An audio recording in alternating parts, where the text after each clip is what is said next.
SIR ঘোষণা হওয়ার পর থেকেই রাজ্য জুড়ে হইচই। প্রকাশিত হয়েছে 2002 এর ভোটার তালিকা। সেই তালিকায় নাম রয়েছে কিনা তা জানতে ব্যস্ত সকলেই।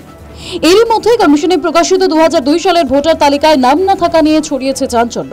ঘটনাটি ঘটেছে কল্যাণী বিধানসভার কাছড়াপাড়া গ্রাম পঞ্চায়েতের চর যাত্রসিদ্ধি গ্রামে। গ্রামের 113 নম্বর বুথের 1157 জন ভোটারের নাম নেই। এদের মধ্যে অধিকাংশ ভোটার মাহাতো সম্প্রদায়ের। 2009 সালে ভোটার তালিকায় প্রথম নাম ওঠে তাদের। নাম না থাকায় বর্তমানে আতঙ্কে রয়েছেন তারা। 81 অবধি আমরা হুগলিতে ভোট দিয়েছিলাম।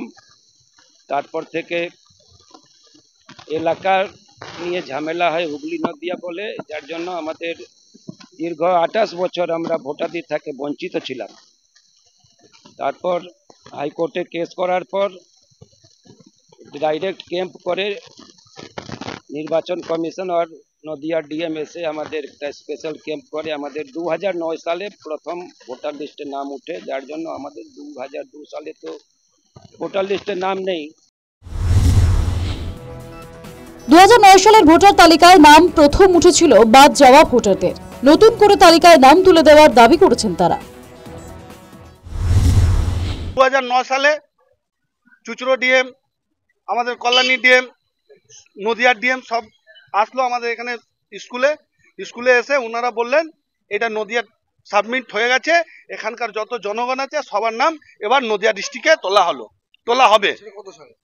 2009 সালে ওনারা এসে একচটিয়া বিনা ডকুমেন্টস দেখে পুরো গ্রামটাকে বসিয়ে 2009 সালে আমাদের গ্রামে যত ভোটার লিস্ট ছিল, যে প্রাপ্ত ভোটার, তার নাম তুলে দিল।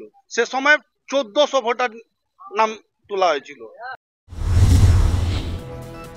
এসআইআর ঘোষণা হওয়ার পর থেকেই রাজ্য জুড়ে বিভিন্ন জায়গা থেকে মৃত্যুর খবর সামনে আসছে।